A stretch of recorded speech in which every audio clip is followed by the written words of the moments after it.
Due nuovi casi di encefalite da West Nile nel Padovano. Si tratta di una donna di 66 anni ricoverata nel reparto di neurologia dell'ospedale di Piove di Sacco e un uomo di 49 anni ricoverato invece a Schiavonia, sempre nel reparto di neurologia. Entrambi questi due nuovi casi, fa sapere l'USL 6 Euganea, sono residenti nella zona della Bassa Padovana.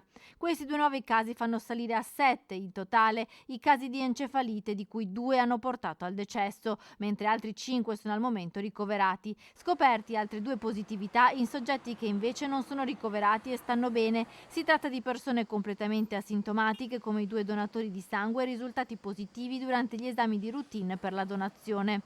Secondo il bollettino settimanale dell'Istituto Superiore di Sanità, che sorveglia l'andamento del virus, da inizio giugno fino al 19 luglio 2022 in Italia sono stati confermati 15 casi di infezione da West Nile virus nell'uomo.